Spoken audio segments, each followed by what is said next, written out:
Introdução à Epístola aos Romanos, por Martinho Lutero. Esta carta é verdadeiramente a mais importante peça do Novo Testamento. É o evangelho mais puro. É de grande valor para um cristão, não somente para memorizar palavra por palavra, mas também para o ocupar com isso diariamente, como se fosse o pão diário da alma. É impossível ler ou meditar pouco nesta carta. Quanto mais alguém lida com ela, mais preciosa ela se torna. Por esta razão, eu quero completar meu serviço e, com este prefácio, prover uma introdução para a carta, à medida que Deus me dá habilidade, de maneira que qualquer um possa obter o mais profundo entendimento dela.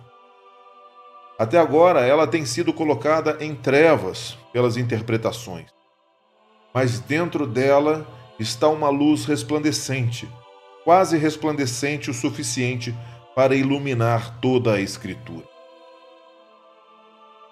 Para começarmos, nós temos que nos tornar familiarizados com o vocabulário da carta e saber o que Paulo quer dizer com as palavras lei, pecado, graça, fé, justiça, carne, espírito, etc.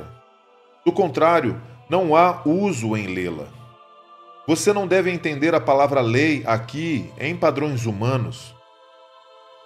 Por exemplo, um regulamento sobre que tipo de ações devem ou não devem ser feitas. Esta é a maneira em que está as leis humanas. Você satisfaz os mandamentos da lei com obras, não importa se o seu coração está ou não de acordo. Deus julga o que está no mais profundo do coração. Por esta razão, suas leis também fazem mandamentos no mais profundo do coração e não deixam o coração descansar se satisfazendo com as ações. Além disso, ele pune como hipocrisia e desmente todas as obras feitas longe do mais profundo do coração. Todos os seres humanos são chamados de mentirosos, no Salmo 116, uma vez que nenhum deles cumprem ou podem cumprir as leis de Deus no mais profundo do coração. Todos acham dentro de si uma aversão ao bem e um desejo ardente pelo mal.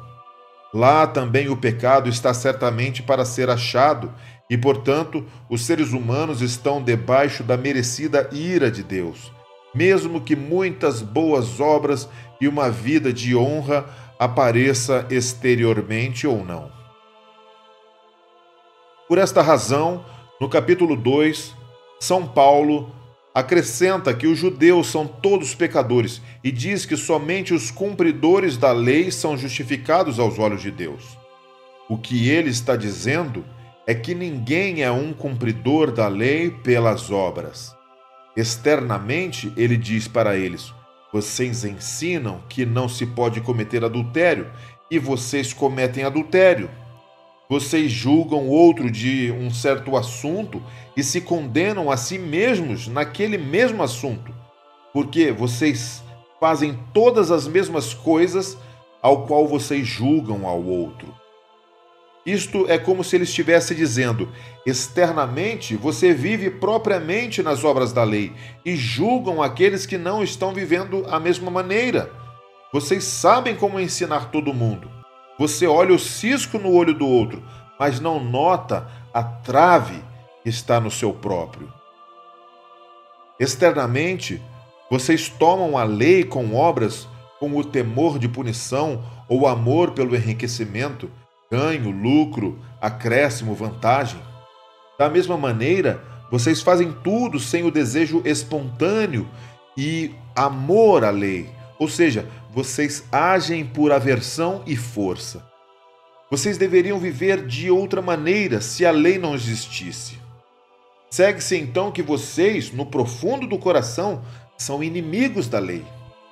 O que significa para vocês ensinar ao outro que não se deve roubar, quando vocês, no profundo do coração, são ladrões e seriam externamente também se você tivesse coragem.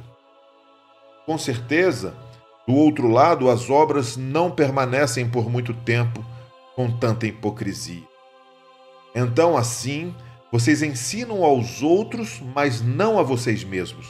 Vocês nem sabem ao certo o que estão ensinando. Vocês nunca estudaram a lei corretamente.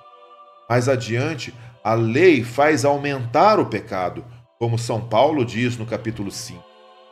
Isso porque a pessoa se torna mais e mais inimiga da lei, quanto mais ela demanda dele o que ele não pode possivelmente fazer.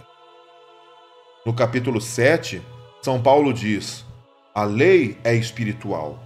O que isso significa?